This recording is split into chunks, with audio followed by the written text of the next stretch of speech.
I'm offering you an open seat in Formula One. The only place you could say, if you win, you are the absolute best in the world.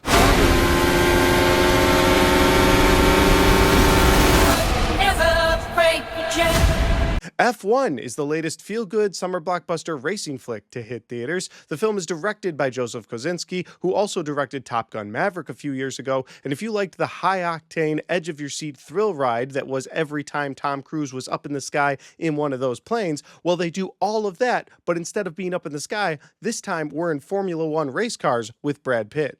Let's do the review. Here we go. That is one big pile of shit. No, I shot him. Bullets in the fall killed him.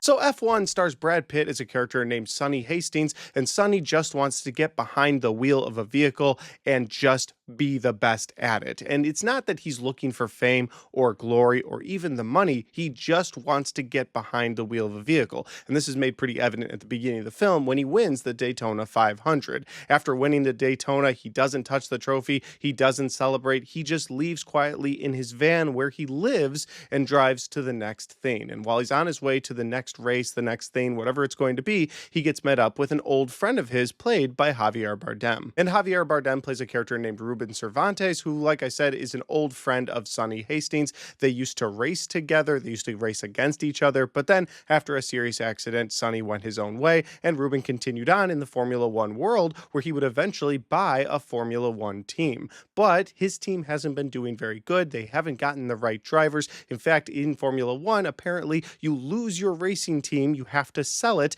Those are the rules if you don't win a race in 3 years. So he's coming up to the end of the last year and he needs a race car driver, and so he recruits Sonny. And after some back and forth, Sonny decides, okay, I'm gonna do it, but I don't want the fame, I don't want the glory, I don't even care about the money, I just want to get behind the wheel of another vehicle. And so Sonny joins the team. And that is where we're introduced to the rest of this Formula One team. The two we'll talk about in this review are going to be Carrie Condon's character of Kate McKenna. She plays the love interest for Brad Pitt's character of Sonny Hastings. And we're also introduced to Damien Idris, who plays JP, who's a young rookie who just joined the league in the last year, but he's really good, and he doesn't want to be second to Sonny Hastings. He thinks Sonny's this washed up guy, so there's a lot of animosity between the two of them, where Sonny just wants to go fast, he just wants to win the race, but you have this character of JP who's kind of holding him back because he's really good, but he's still a rookie and he's not making the right plays on the racetrack. And all of that leads to some crazy high-octane races. You'll see some incredible camera work throughout this film, and you watch as these two, both Sonny and JP, have to learn to work together if they're ever going to win first place. And that is the best synopsis that I can give you for F1. If you like race car movies, you should check this out on the biggest screen possible. It is playing in theaters now. Now I'm going to get into my positives and my negatives for F1 here in a second, but before I do that, if this is the first time you found my channel, well, I would love for you guys to hit that subscribe button, check out all the different content on my channel, whether you like movie reviews, Blu-ray talk, or even ranked list videos. I've got a little bit of everything on my channel, and I'd love for you guys to check it out. All right, let's get into my positives and my negatives for F1. My first positive for this movie is going to be those spectacular racing scenes that I keep talking about. My God, do they find a way to keep you at the edge of your seat throughout each and every one of these races in this film. I mean, you've got 9 races to get through in this movie. And yeah, I think they do a montage through a few of them, but for the most part, you see all of these races and you see them in such unique ways, whether it's through a split screen from both of the different drivers' perspectives, or maybe you see an aerial view like you're sitting in the stands watching this, or sometimes you get to see things through the visor of either Sonny or JP as they're going down the track. And that reminded me very much so of Top Gun Maverick, seeing things through the cockpit of those planes as Tom Cruise was flying through the sky. You could tell this director has such a great eye for visual work when things are going so fast. My next positive is going to be the relationship between Sonny and his friend Ruben, which would be, of course, Brad Pitt and Javier Bardem. I thought they had great characters as best friends. You kind of felt that immediately when their relationship kicks off in this movie. You're like, oh, oh, these guys have known each other for a long time. They've got this nice back and forth with each other. But you can also see that Sonny cares about Ruben and his team. He doesn't want Ruben's team to get sold. He doesn't want Ruben to fail. He knows Ruben put a lot of money into this. And so you could tell that while Sonny kind of wants to move down the road, doesn't want all the fame or glory, at the same time, he's like, all right, I'm going to do this for my friend. And I bought into their relationship. I also really bought into the relationship between Sonny and JP. Now, of course, JP is this young rookie. He's coming up in the league. This is his first year and he's doing really well. So he's got a lot of people that kind of doubt him anyway. So he's trying to prove all the haters wrong, all the doubters wrong. But then this excellent Formula One race car driver comes in Sonny Hastings, and he's like, all right, now I got to prove this guy wrong, or I got to do better than him. And so they'll antagonize each other on the track because they're trying to one up each other. And so while Sonny wants to do right by Ruben, he still wants to be better than this rookie, and he knows he can be.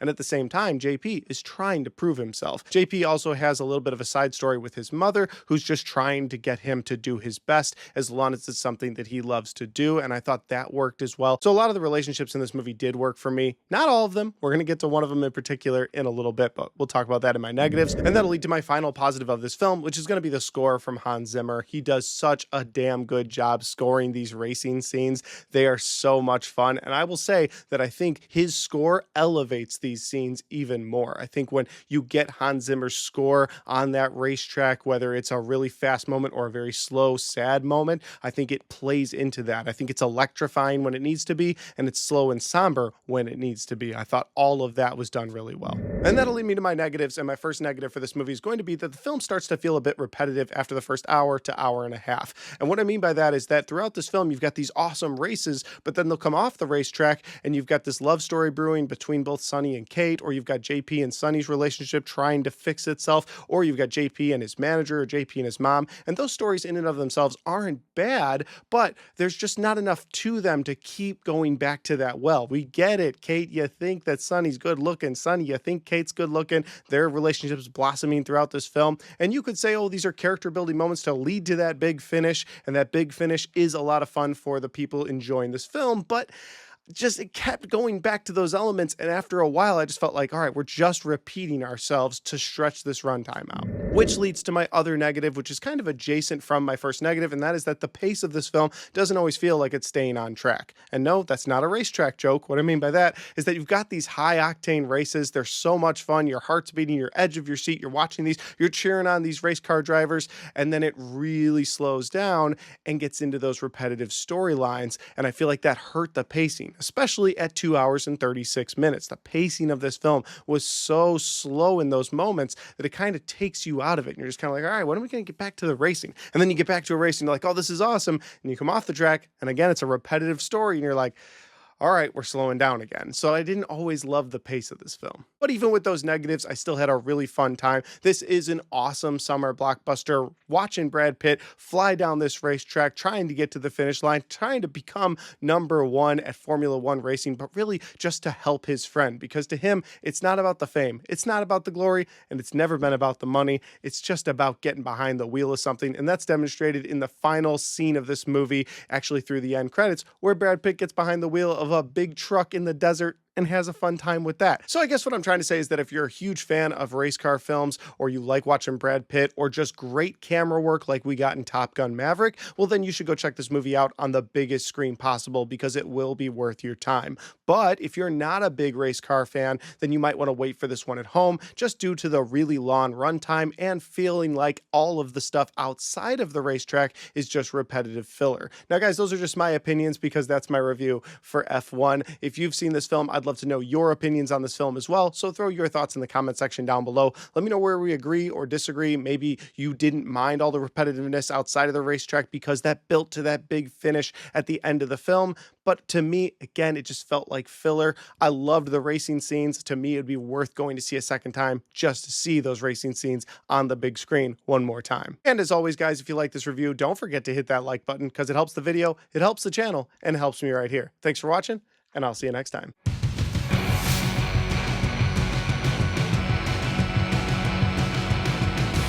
All right, guys, we got to the end of my F1 review. Hope you guys enjoyed this. I had a great time making it, had a great time going to the theater to see it. I actually got COVID early last week, and it just knocked me down for an entire week. And so at the end of that week, when I was not contagious anymore, I was like, I gotta go see a movie. F1 was playing, went and saw a late night showing of it, had a great time with it, and I actually didn't realize how much of a great time I had with it until I got in my car and I put it in drive, and I was like, I want to go fast. I felt like Ricky Bobby in that moment. But with all of that said, if you guys want to check out any of the other content on my channel, well, I've got all of my best and worst of 2025 right there, and I've got all of my 2025 movie reviews right there.